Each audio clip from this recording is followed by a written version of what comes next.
The Sock Jig Sneaker Podcast was not ghost written by Lil Yachty.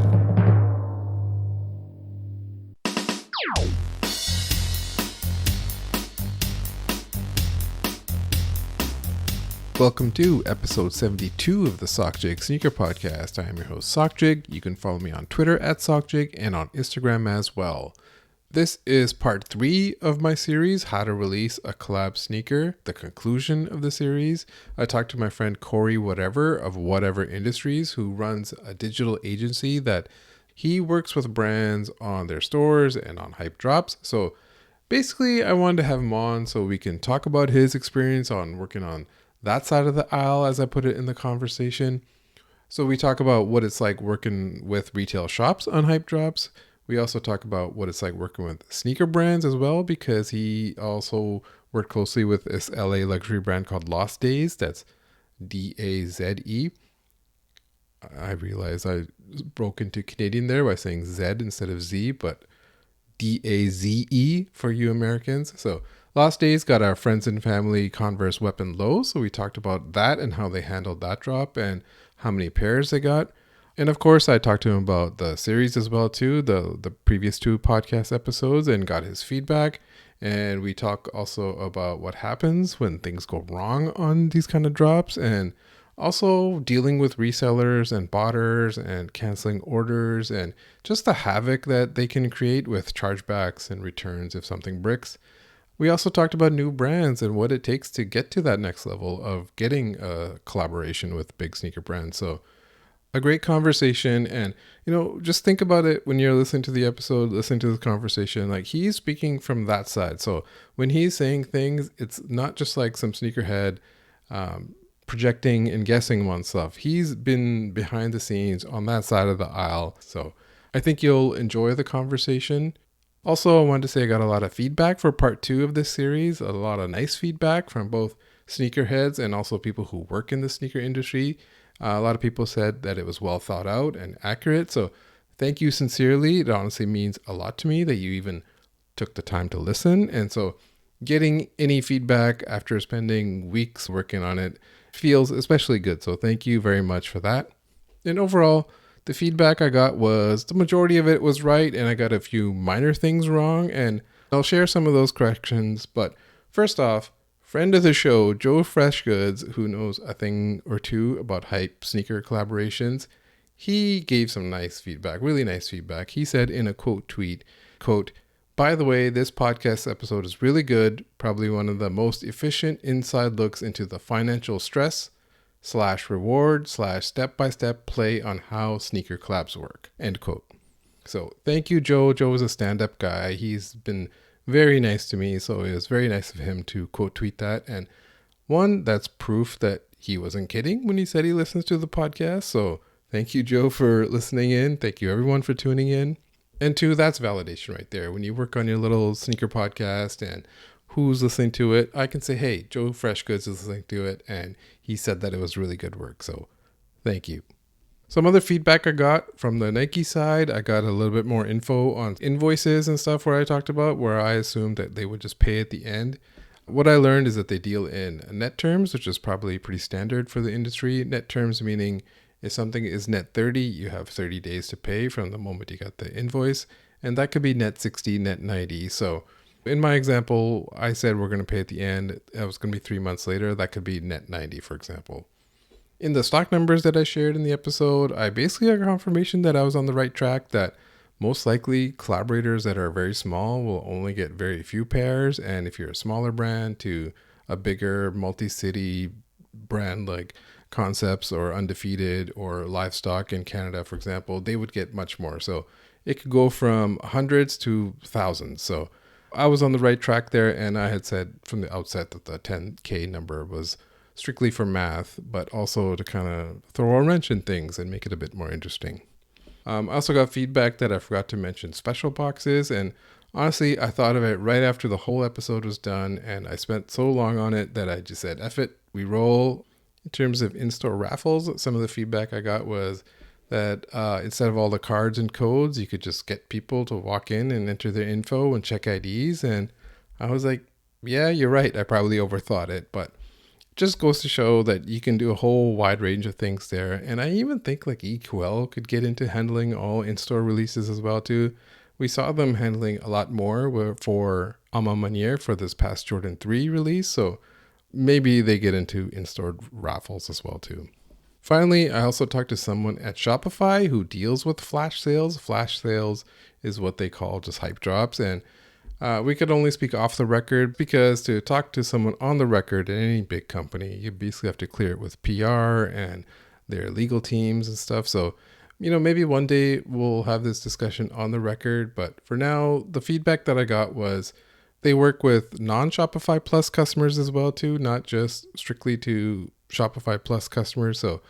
But the main point I got off the record was that ultimately it's the merchant that's in control. Merchant is what they call the store owner.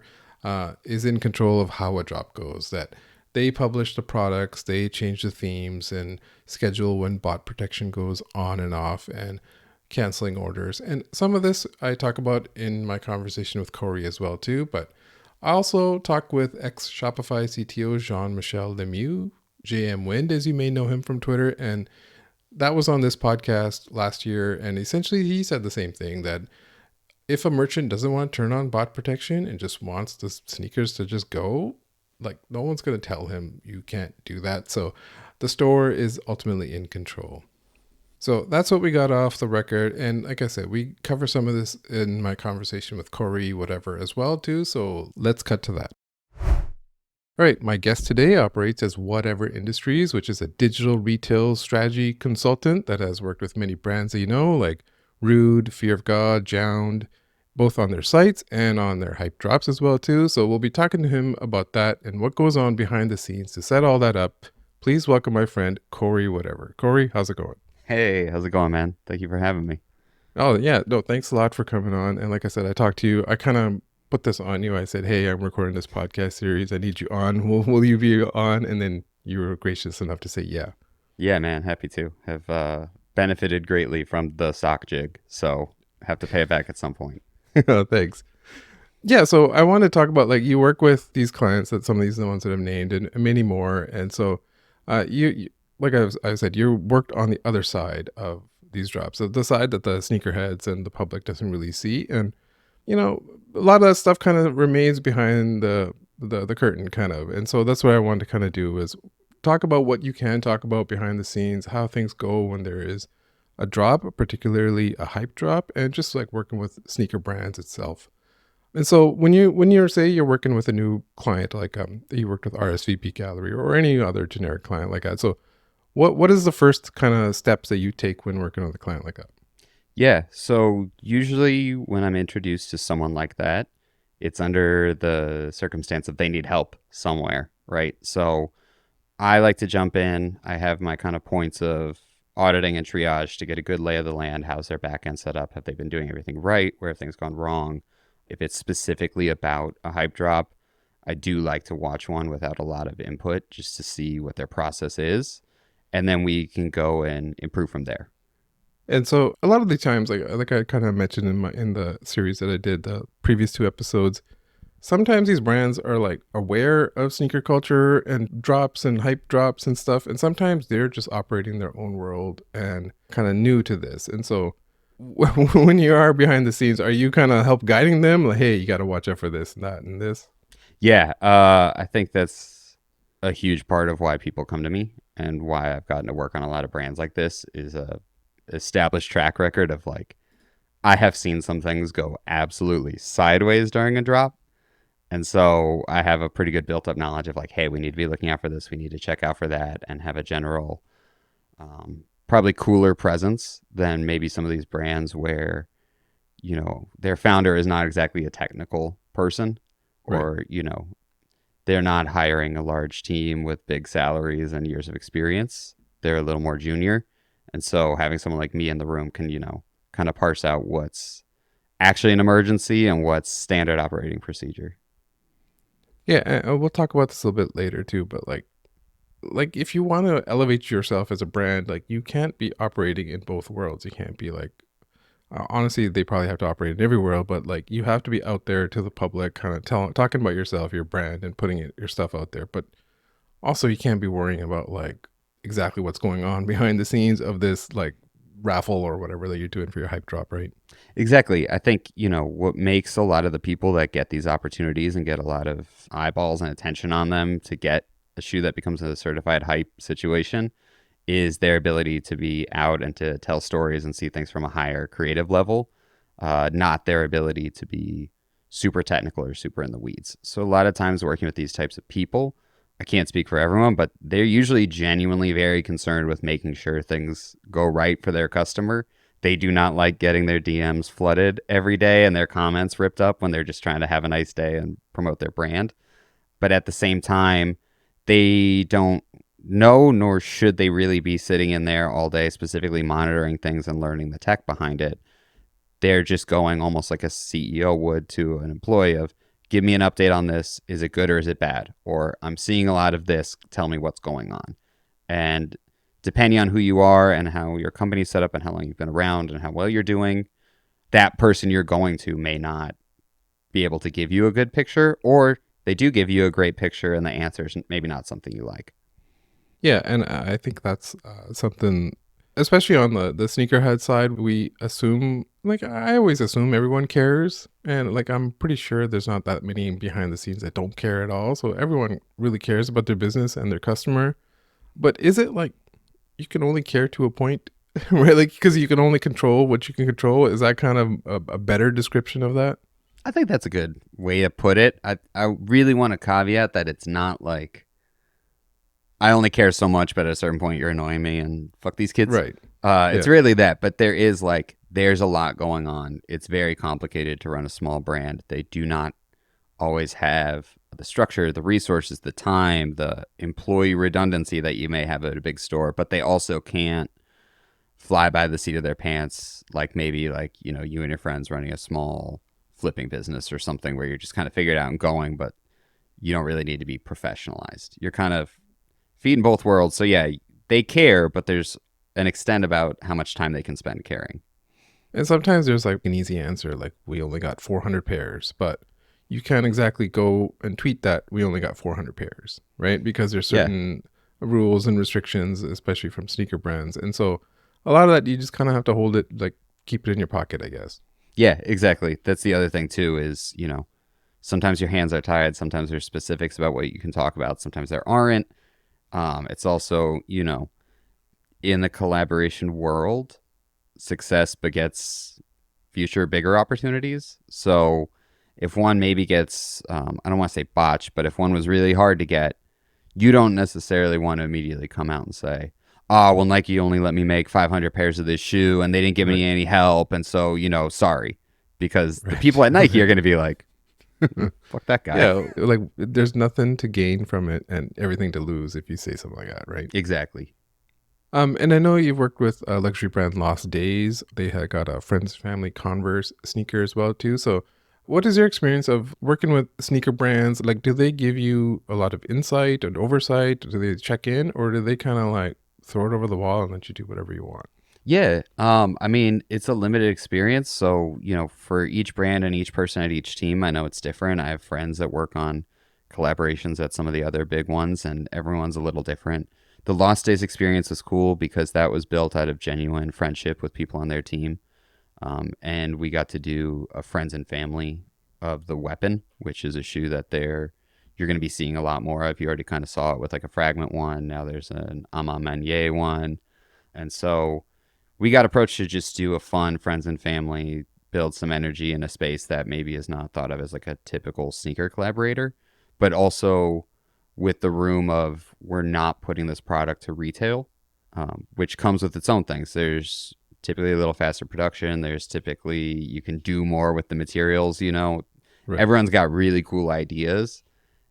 Can a factory on the other side of the world consistently make 5,000 of those? No. But when we're in a situation, which I can say this, we got 250 pairs and 200 of those ended up with us. 50 ended up in other marketing purposes and such. So with that, we got to be really experimental and do something that we felt like we knew wouldn't pass for retail. But in that whole process, the Converse team was awesome. You get to work across designers, product managers, collaborations managers, a really cool experience, honestly. And that was an interesting thing I thought you had in part 2, which was a fantastic episode of Oh, podcasting. thank you. Should go down as, a Hall of Famer in the space. But you mentioned when it's what kind of silhouette are you getting? You use the Dunk SB. A lot of times in the collaboration space, unless you're someone like your boy Joe Freshgoods, who has had a long run with one brand like New Balance and has earned a lot of respect and stuff there, you don't always have a lot of choice over what the model offered is. And even in that episode, he said, I'm not Ronnie Feig. I'm trying to get like Ronnie Feig, Yeah. kind of like he alluded to that. And so there's levels to even that. And so, yeah, no, it makes sense that you wouldn't get a choice in the matter. Yeah, exactly. And if you think about it, way back, when I first started was when Ronnie was really coming on and Kith New York opened, and that was going crazy. And it was like, ASICS, which at the time no one was really checking for in a significant way, was saying like, you can do this one. And then that went all right. It's like, okay, you can do another of that one. And it took a long time until it's like, we're figuring out how to broker a deal between Clarks and Adidas. Right. And even this weapon low, like, it's because the last and stuff, they had it on their long-term plan that we're going to make the weapon and then the weapon low. And so they made like all the physical like stuff that you need to do to make that. And so it's not like Lost Days can just say, hey, I want to work on the weapon low, and they all of a sudden have to construct it, right? So yeah, exactly. I mean, that's a huge thing when you see shoes, quote unquote, come back, or you talk about, the shape's a little different or something's changed. Like, if it's really been a long time, you have to think about how many elements of the supply chain have been affected or changed since that shoe came out. There's going to be something different. But even within, the weapon, which is a shoe that they've spent a lot of time redeveloping and modernizing and getting ready to find a good spot in the current sneaker market, we still push pretty regularly to be like, we want to do the low. Like, right. We didn't really have the hand to be like, take it or leave it, but we were like, can we please? And then finally they're like, yeah, that's cool. That's what a true collaboration is, right? Like, it's not just you're handed something and it's push and pull each way, I guess. Yeah, and credit to some of the people we worked on with that, some of the people on the design team and the product management team. Like, they were super open and super down, and the energy was awesome in the sense of, when you work in designer luxury, especially something like Lost Days, where we're making it all in downtown LA, it's all, pretty small, what we call craft production, which means like you're not just sending a tech pack to China and saying, ship it to me in 5 months. Right. We can do some pretty crazy stuff there. Like, I've seen, we did some like hand painted patches on jeans, and it was literally us sitting outside the office painting them. So when you try to bring that ethos to a behemoth like Converse, you kind of expect to get shot down. And we were met with a lot of, oh, that's a really cool idea. I'm going to go check with our fabric partner and see if they can do something like that. And then would follow up, within a week or two, like they said they would. Like, hey, yeah, so they can do this, or we can get really close. Is this cool with you? And as a result, we were also really open because we understood, like, even though we're not necessarily a large brand or have a ton of collabs under our belt or even exist in that space, like, they were taking a lot of time and care for, 250 pairs of sneakers. And so I know you guys did some in the store in LA, and it was a friends and family only kind of thing, so you could kind of decide how you want to release that. So was that what you were looking at, VIP, just random people who walked into the store? And how did you guys decide how to distribute those pairs? Yeah, honestly, it was pretty like, let's just go with the vibe, and if we have an idea, let's try it out. With something like this, in your part 2, which is accurate, if you have a bigger collaboration, sometimes there are design fees involved, sometimes there are marketing budgets involved. This is not one of those. With the friends and family, it's what you get paid is the shoe, and you can choose to market that shoe how you want, and it's kind of a test ground of, can you make some impact, can you have some fun, who can you get it to? So like the immediate first run was, let's get it to all of our actual friends, all the people in the community that we care about, not just the most famous people we know. Then we kind of started hitting up those people. We opened a store on La Brea in LA that's really cool, conceptual, has a couple other brands that the founder works on as well. And like, we just kind of had them set up there, and if people had a cool vibe, we'd be like, do you want a pair? Or, like if they became a good customer, it'd be like, hey, we'd like to offer this to you. Yeah. So that was really fun. And what they're looking for is just one, what were you like to work with? What were you like in the process? Were you, cool when the answer was no to something? Did you, ever get huffy that someone was getting more attention than you? Or did you just have fun and do what you could do and keep it rolling? And that's, what we try to do is just have a really fun time with the shoe and integrate it into any, marketing content we did. And then when we were around someone that was really cool, be like, hey, let's make sure you get a pair of these. Oh, that's great. And let's go back to, putting myself over, talking about how great I am. So, what did you think about the any other notes or thoughts that you had about the podcast? The part one was really about like the brand stuff, and part two was actually about the drop stuff. So Yeah. I know you work on both sides, but what did you think about the episodes? Yeah, I really do want to say I am not being paid by SockJig to say this or anything like that, but that was a really good episode and almost spot on with how these things actually work and the considerations a brand needs to make when getting a release like this. There were some things like, logistics is a little different than that. Like, if anyone's coming to me, I'm like, you're going to a 3PL. If Nike's really giving you 10,000 pairs of shoes, they're like, you're going to ship these how? Like, they'll kind of get serious about that because there's a pretty big, like, even just the concept of getting 10,000 pairs of shoes somewhere is a logistic headache. But otherwise, like, most of the stuff you talked about was pretty spot on.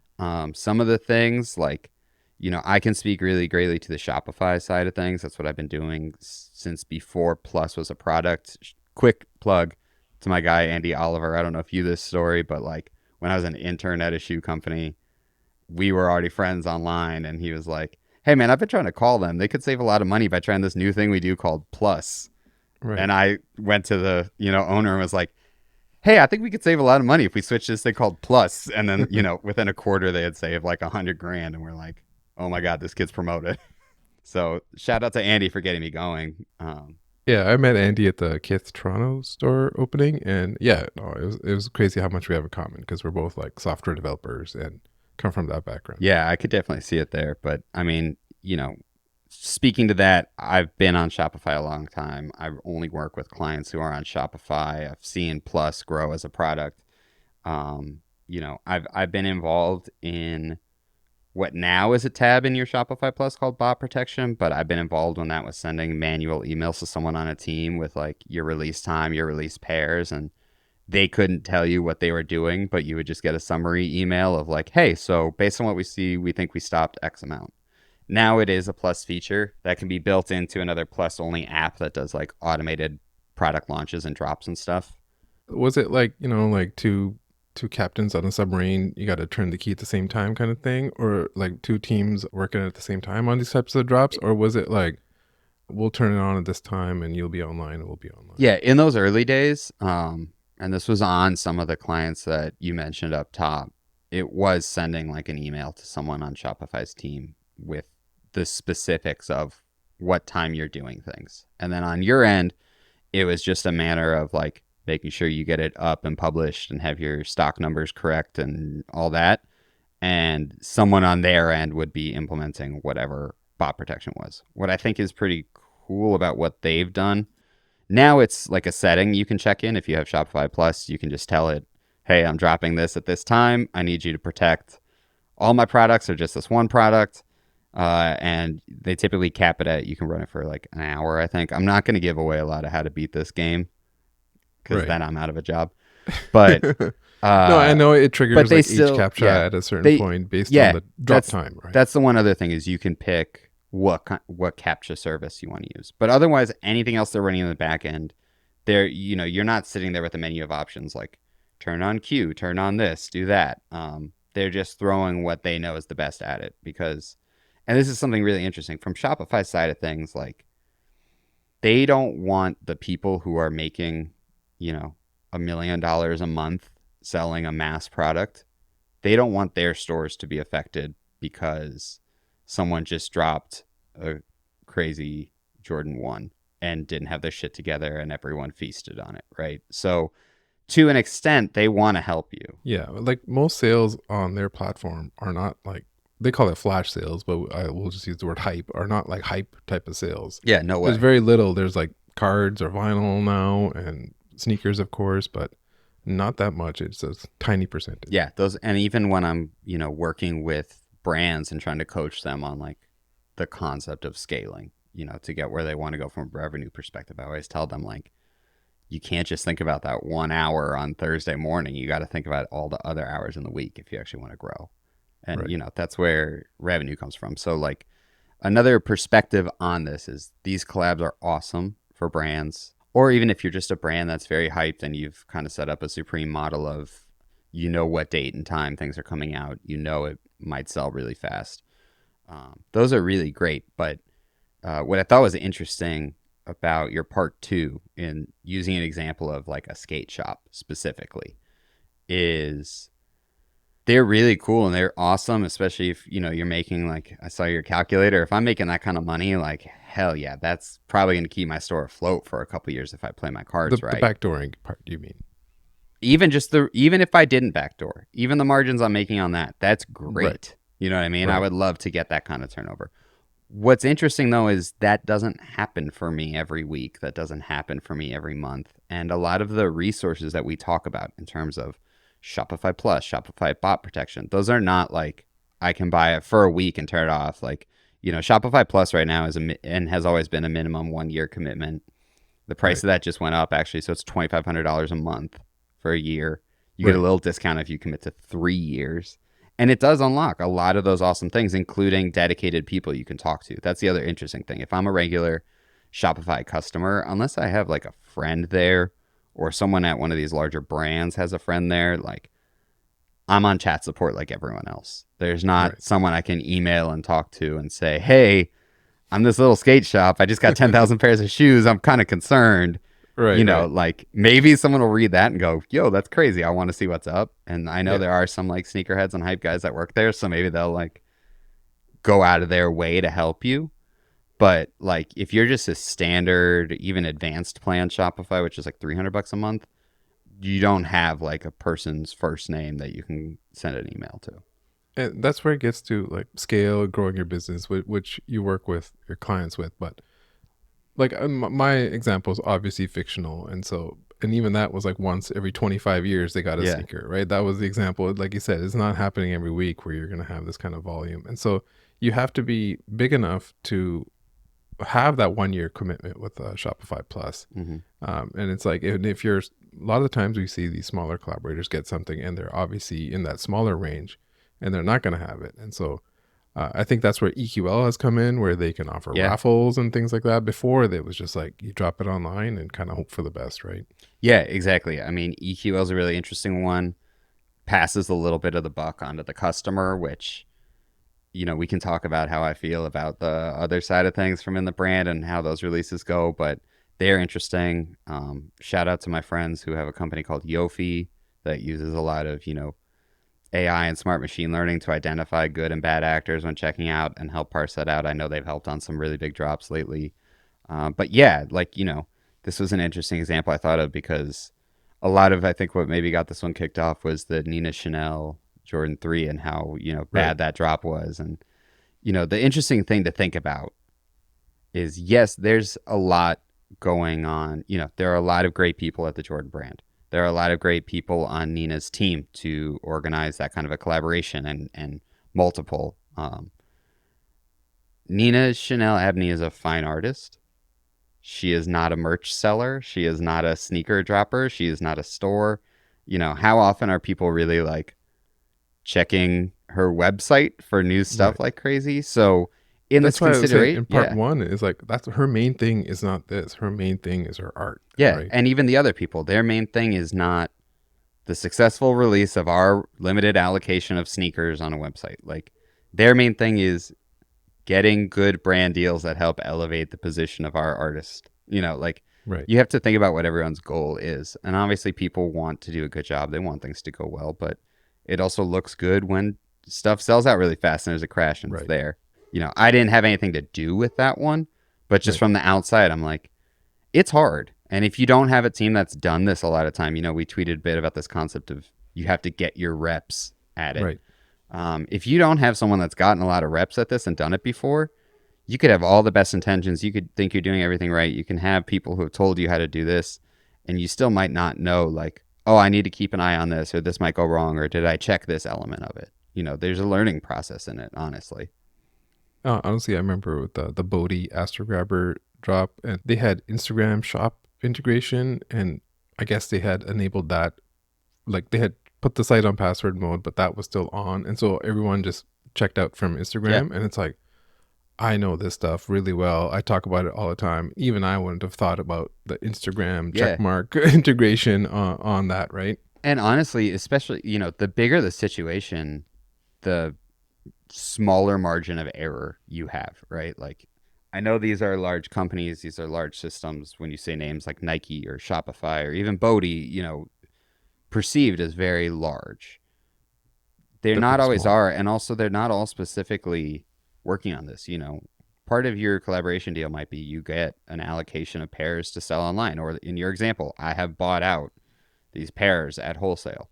That doesn't mean that you get a dedicated e-commerce director with 15 years experience from Nike to hold your hand.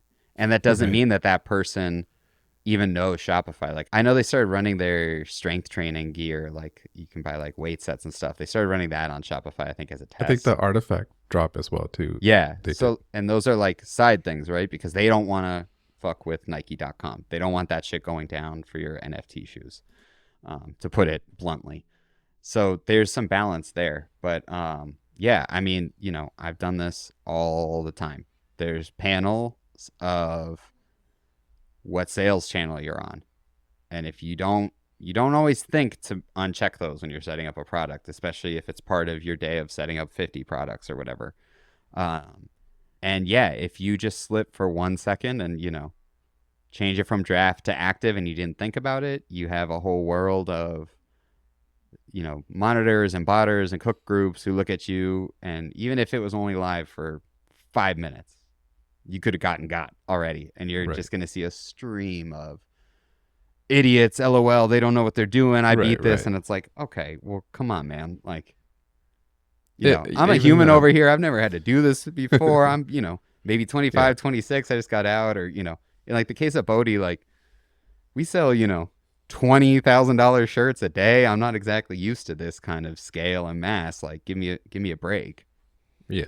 She's like, spending her time copying some Mexican ladies' stitching patterns and not worried about, Shopify. You said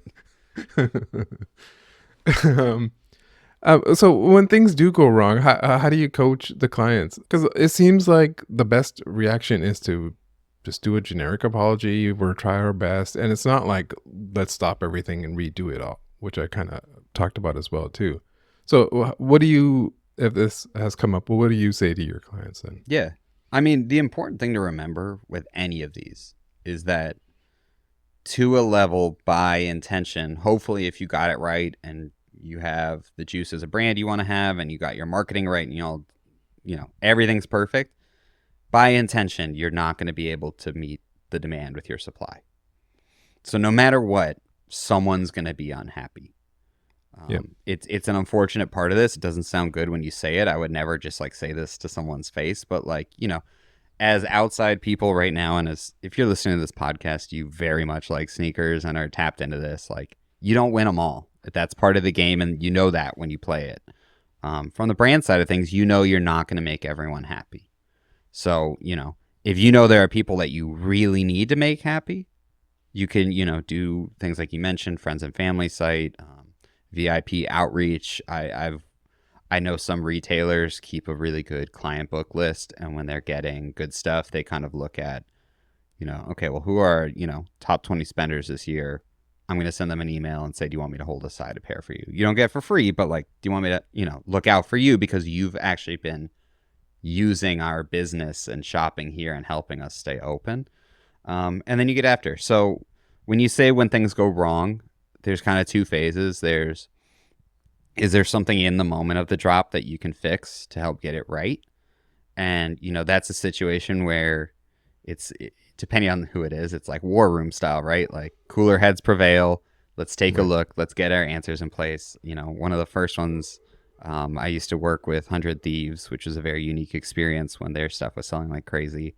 And, as mentioned, I usually like to watch one drop, see how it goes. I wasn't even on contract with them at this time, and whoever had worked on their website deleted the code for the add to cart button.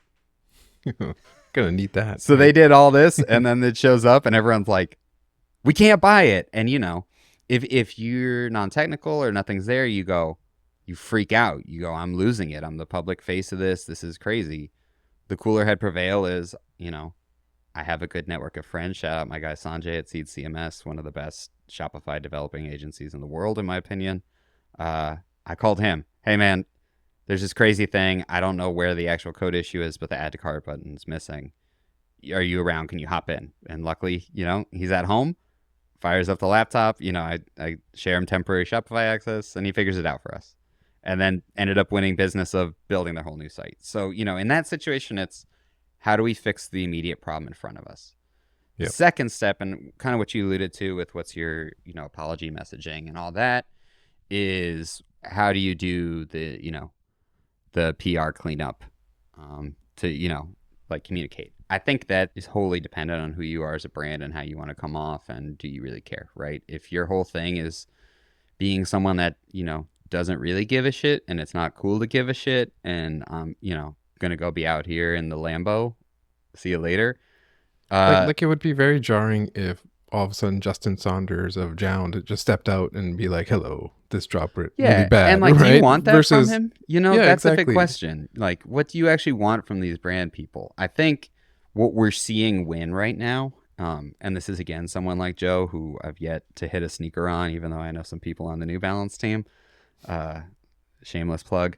I think that's an interesting one, because a lot of his brand is built on authentic storytelling and talking to you very real. And, you know, he can say something like, maybe we didn't do perfect this time, but we're going to try to get better next time. Right. Or even like Action Bronson. Like, I know they don't always go great, but like, they're trying over there. They're trying to figure something out. And again, he's a rapper / cooking entertainer / you know, lifestyle liver. That like, problem on his site was, I think he just posted the password on his Instagram too early, and that like, happens, man. You're not going to take away his IG stories and do it for him.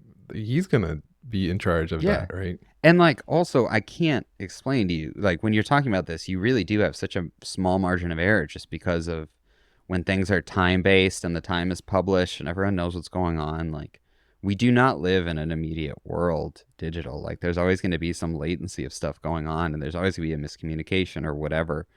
And, you know, things happen.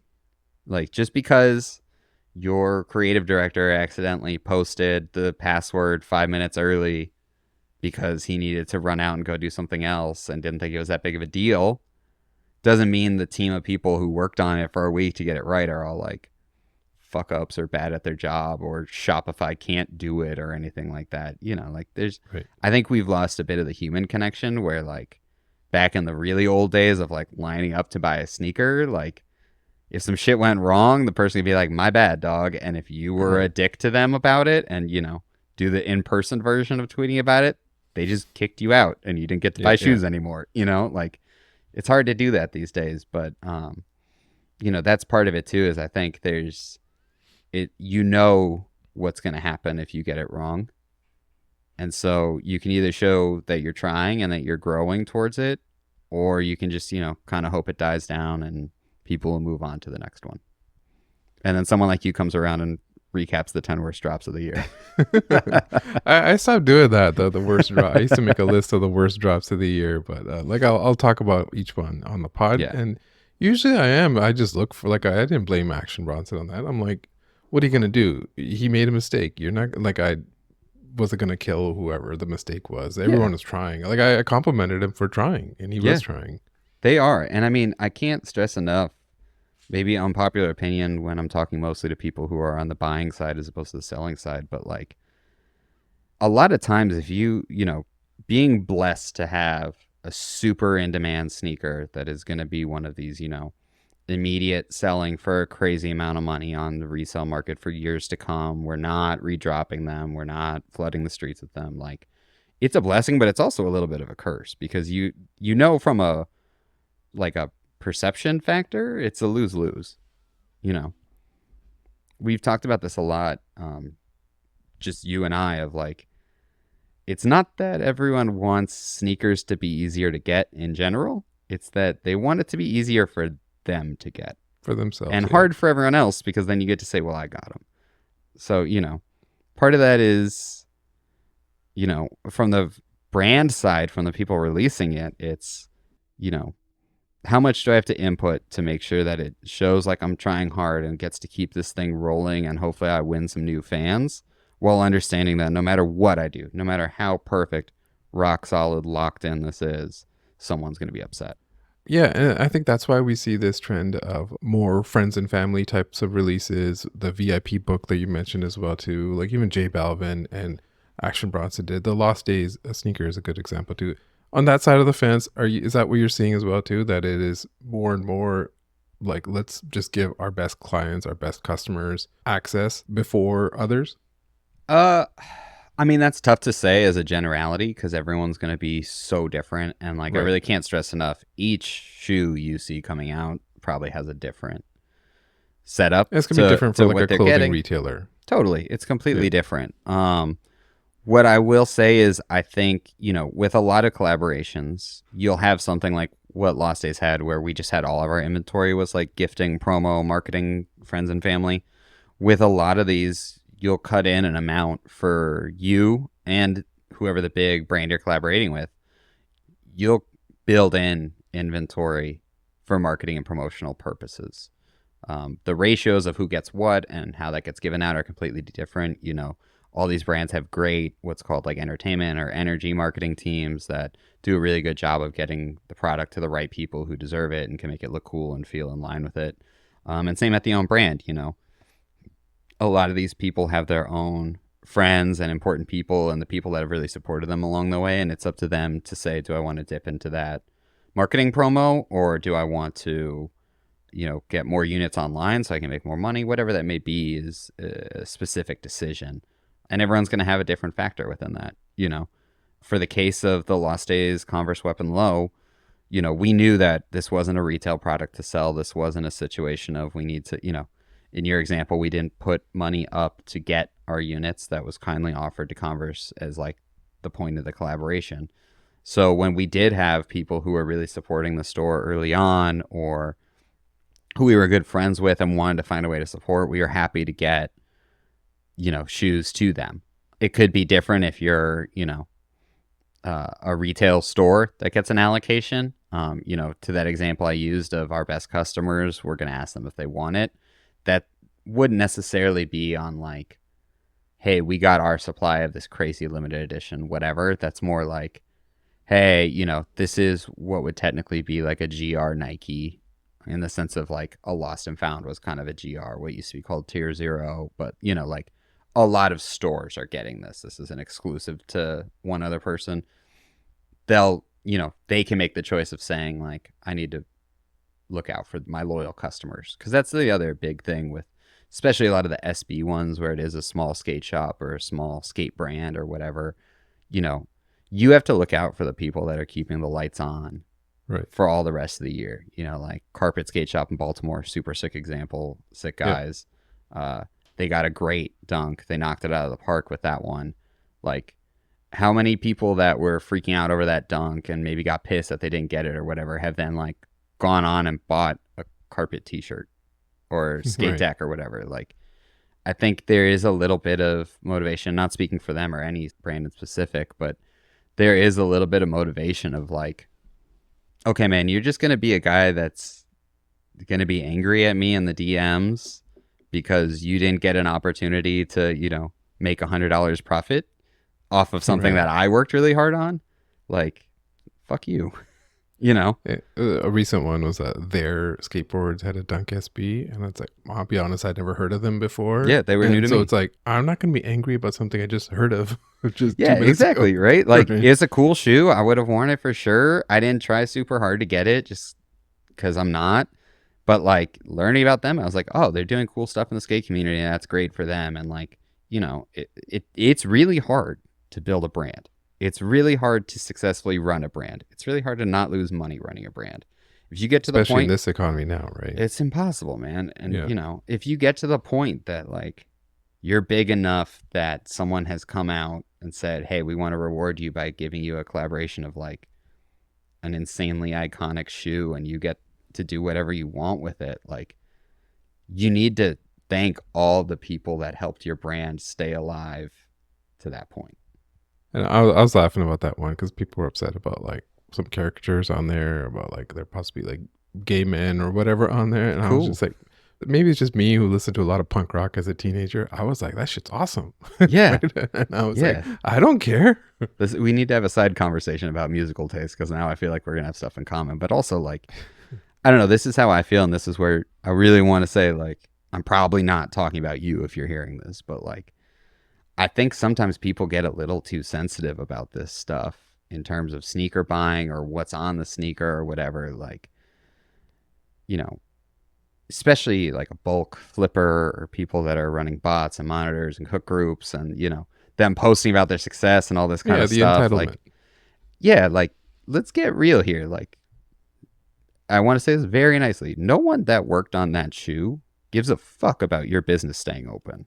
Right. Like, if they have a great deal with you and you're backdooring from them at a you know, set number and that's working and everyone's happy there, then they give a fuck about you because that's helping their pockets. But like, if you're just some guy on the internet that's like pissed because you missed out on your, you know, $1,000 come up today because I tweeted out the password 2 minutes early, like, I don't know, that doesn't seem cool to me at all, you know. Yeah, I actually wanted to ask about dealing with botters and resellers. And you know, I know that botting and stuff was very different in like kind of the golden age, 2017 to 2021 or so, right? But like it's still around now. Like a store can have put a sale on a discount code for all their Nike, and then some bulk guy who intends to sell them on Amazon might want to try to buy everything. So what is your experience working with retailers, with botters and resellers, and kind of the havoc that they can create? Yeah. So this is some interesting stuff we talked about, and where I say like, especially in a situation where there is maybe a secondary market where there's some sort of arbitrage of I got this and now I can make money on it. Like that's going to open up a world to, you know, what the tech industry would call like bad actors or situations like that. Even if you're a good guy, you could be a very good guy or girl and be a bad actor. It causes problems, especially if you're a store that isn't doing this regularly. If, you know, I'm going to keep coming back to your example because I thought it was good, but if I'm just a skate shop that's doing this kind of stuff, like I'm not doing these drops all the time. It doesn't make business sense for me to make these large financial commitments just so you can, you know, have a smoother time flipping my product.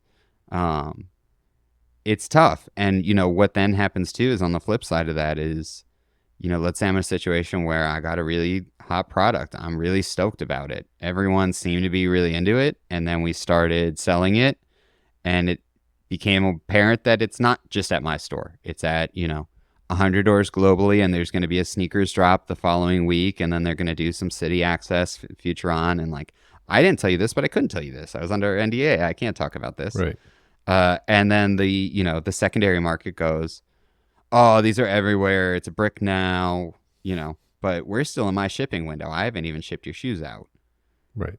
I've been on the side where people please cancel or, you know, the worst one. And if you do this, I sincerely say this, fuck you. Just go ahead and call your bank and report it as fraud. So it comes into my back end as a chargeback. Right. You know, I think these are fun to talk about and like, you know, jigs in your name, but a lot of people are running jigs these days, especially like you called the 2017, 2021, like that was the golden age of botting. I was on the other end of a lot of those drops. Like it sucks when it falls out. Like, you know, what you're seeing is protecting your losses. I want to minimize how big of a hit I'm taking on this shoe that maybe I can't make a profit on. What I'm seeing is weeks worth of work having to fight each one of these chargebacks. And if I get too high of a chargeback rate, I'm going to get a call from Shopify Payments saying, hey, man, what the fuck? If this happens again, you can't run credit cards through us anymore. Right. And then I have to go to some other guy that charges me twice the fee every time I run a transaction. Or, you know, a thing that doesn't get thought about. I helped a brand deal with this a while back. Let's say you had the example of, you know, when you fuck up a drop, do you cancel them all and try to redo it? When I refund all those orders, that 3% Shopify took from me doesn't come back with it, right? Like I paid for a service of processing the payment. They did the work. I don't get to unpay them too.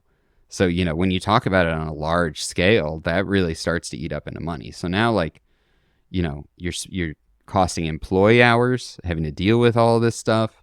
You're risking your ability to process payments. You're risking you've already lost money on this. Like it's, and as we talked about, like if this isn't your main line of business, this doesn't count for like a store whose main bread and butter is doing hot drops. And then maybe you come buy some shoes from us or, a t-shirt every so often. But for the collaborators that, this isn't their main line of business, this is a special thing for them, it eats up a ton of money when people pull that kind of stuff. Do they just err on the side of let's just cancel and take the 3% cut and cut our losses now? Or do they, I know some like Oneness, for example, is very loud and will post like emails and stuff that they get or, back in the day when this is more of a thing. But so it's like, in your experience, what you've seen, is it cancel usually the easier, safer, less time consuming way to go? It's hard to tell because, again, like there are some great tech out there. Like I mentioned earlier, there's one called Yofi that's really helpful at identifying who coming in as bots, because there's bot, which you could maybe define as fraud, and then there's fraud, which is, stolen credit card numbers, hacked PayPal accounts, all that kind of stuff. So in general, as a brand, you should have something working there to help you identify that. Shopify has a little bit of a built-in product that just based on transactional data signals, they can tell you like, this is good, this is medium risk, this is high risk, from Daze. Before consulting, I was in-house at Amiri for 2 years, helping build out their direct-to-consumer and their marketing. We would get very notable people purchasing from us, but it would get flagged as like extreme fraud because, oh, they're a musician on tour, they're in a different country right now, but they're shipping it to their house in the States. Like, yeah, it's all like those some data European signals soccer look player bad, or right? something. Or like, a lot of very famous people have a business manager and all their bank accounts and everything are not tied to their house. They're tied to their business manager's office. And now they're shipping it to a house across the country because they just got traded to a new team or whatever. Like, establishing what fraud is helpful. What Shopify can do is, if you do it fast enough, you can choose how you're capturing payment, manual or automatic. So sometimes, like let's say you can't afford $2,500 a month for a year to have Shopify Plus and all this. You can set up some other stuff. Like let's say I'm going to manually capture my payments. So what that means is I'm putting a hold on a card, but I'm not taking the money from you yet. Until I've decided that this is a legit Yeah, order. if I cancel that, I can avoid some fee there. But then that's a fuck ton of manual work. Like let's say, in your example, I just dropped even 3,000 pairs of shoes. 3,000 orders I have to manually review. I have one kid that makes $25 an hour at my store to handle the e-commerce. You know what I mean? Like, Right. It's never going to happen. So that's not sustainable either. So sometimes you can put in some safeguards of, for one store we just have an automation. If Shopify has deemed it high risk, it gets voided immediately. We don't even process the transaction, right? And you'll get an email saying like, this didn't go through. It got canceled, blah, blah, blah. There's a lot of other services out there that can help you fight against this kind of fraud, all that. But yeah, like the other thing is, unless you're using a service that costs more money to identify this stuff, there's not some little thing that dings in and says it was a bot, right? You can usually tell, oh, okay, it's kind of insane that, 1,000 orders processed at the same minute, right? And 100 of them have the same name. Yeah. That's like a sign. But people are smart. They don't all run through the same name anymore. They don't all run perfectly. Like, there's a lot that you have to dig in and sort out. And again, if you do not have a full-time business of running this kind of drop system, of keeping this kind of heat going all the time, of your bread and butter being this, it doesn't always make sense to invest in all of these resources for one shoe release. A friend of mine just left, but was running e-commerce for Union for a while and was working with Shopify on their drops. They are a big business. They do a good amount of revenue online. They have a consistent drop schedule with Nike. Shopify will get involved in that. Like, it makes sense for them to do it. They can keep setting up these sites because there's financial resources to support that. If I would have to guess with like the action stuff and all of his side domains and stuff, someone else is footing that bill and getting the proper people that need in on it. And also, like, there are people that work at these companies that are passionate about this kind of thing too, and want these drops to go well, and want the community to thrive, and want everyone to be happy, and, you know, take some like behind the scenes pride in it. You know, that takes someone stepping in. If you don't have that kind of relationship, or no one's there for you like that, like, yeah, it can just be a headache, and you just sit there and go, you know, fuck these guys. I'm going to sell it to the guy that's giving me an extra $30 a pair out the back door because Right. he's cool. He shows up with a U-Haul and cash in an envelope. Not saying I've seen that happen, but you know what I mean. Let me ask you this, and what backdooring stuff, I'm not sure if it comes to the work that you do or anything. Have you seen it? Have you witnessed it? You know, I'm not going to ask you for Yeah. specific examples about your clients or anything, but in general, I'm assuming it's all kind of not talked about at the level when you're already at the e-commerce kind of point. It's Yeah, already so probably already done or taken care of before that. Is that correct? yeah, so you know, I would not say that anyone I'm working with, when we come into any of this, at any point are we talking about, okay, we are backdooring 40% of stock at this rate. Like your calculator had, I would never say I've ever seen anyone do that or set anything up like that at all. I don't know that I have opinion one way or another. I think, you know, when you're talking contractual agreements and how to set up, you know, with the collaborators, usually they don't want to see that, right? But, you know, as we've seen, again, outside, have never worked with anyone on this, like the trophy room stuff, you know, like people put together pretty good evidence about that. It's the guy whose name's on the building's son. Are you really, you What are know, you going when to do you do? tell, what are you going to do? You know what I mean? Yeah. Like, I'm sure no one that worked on that at any point was sitting there going, all right, you know, so revenue projections at your 50% backdoor allocation rate that we've approved contractually. Like, no, you know, they might have a don't ask, don't tell thing there. Whereas, like, look, if I'm a small brand and it's my first collaboration, you know, I finally got called up to the majors, and I look at it and I go, time to get paid. And I send that shit through the back door, and I do all of it. And, you know, everyone on the front is pissed and is talking about it. And, you know, especially I saw this guy do that. Like, that probably isn't going to look good on me at corporate. Then you're Like, not going to get collab number 2 then. yeah, exactly. You know, like, don't look at what people say, see what they do kind of thing. Like, that's how they behave. You know, I do remember the old school days of, like, when a Supreme shoe came out, you needed to go to Supreme and sit outside and hope to God you got it. And then I know you'd be looking through the glass door, and someone's homie would come in through the back, high five them up, and hand them off something. And then suddenly, you know, hey guys, we're sold out. But that was Right. Supreme in 2012, 2013. Like, what were you going to tell them? You know, I don't, you know, can't say that it's ever been part of a strategy. I can't say that it's ever something that everyone's condoning. Everyone as a business owner is going to make their own choices with what to do and how to go about it. And that's everyone's choice to make, you know?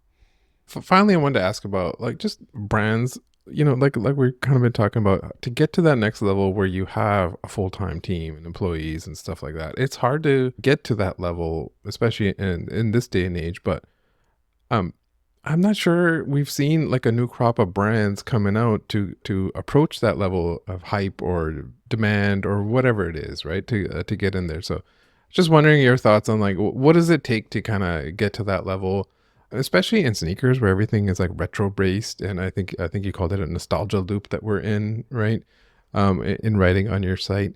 And so I don't know. I was just wondering overall, generally, what your thoughts are on these small up and coming brands. Like we've seen maybe in the last 10 years, Cactus Plant Flea Market Mm-hmm. or Cortez in London, right? That's probably two recent Mm-hmm. examples. But Joe Freshgoods is not an overnight success. He's been working at it probably 15 years, right? Or even longer. I don't know. I was just thinking about this. Like, what does it take to get to that next level too, where you're not just a small store, not small to medium, you're on to that next phase. Yeah, I mean, it's crazy. One, thank you for the plug. As Sock mentioned, I do a lot of writing about this stuff on my agency's website, whateverindustries.com. But yeah, it's hard. I think, you know, I have that Principal Skinner meme. Is it, no, the children must be wrong every time I look at a brand and go, I don't get why this is doing so well. But like, I think there are some brands that are delivering a great amount of hype. You know, you mentioned Cactus Plant, you mentioned Cortez. I think Hellstar is one I've been seeing a lot of recently. Yeah. You know, a lot of these brands, like, even if the brand name is new, the person's probably not new.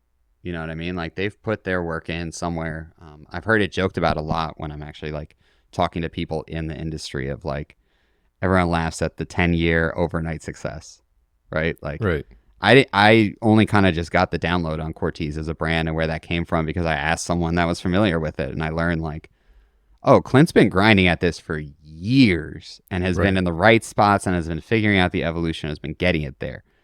I just only saw it because I saw kids freaking out over an Air Max 95 and went, who the hell is this guy? Like, why did he get this? Why does everyone care? But like, you know, that stuff doesn't happen accidentally. You know, a lot of people, a lot of the writing I do is actually seeing a lot of business minds now talking about Supreme, because they've only seen it as an acquisition and sale asset, not as a brand. And it's like, I remember when I was in like high school, I grew up in LA, like I would go to Fairfax as my like act of rebellion from like Hollister at the mall. And it's like, I could walk into Supreme and they'd have a sale and, you know, Right. stuff would be sitting and like maybe people would line up for that, or, you know, even the old days of the original Dunk. Like if you walked in and you were cool, they were like, we got size 8s today if that's your size. You know what I mean? It was not a sign up system, but that's just a mark of where we've been. I think, you know, to break through, it's kind of what I alleged of like, you have to grind out that community,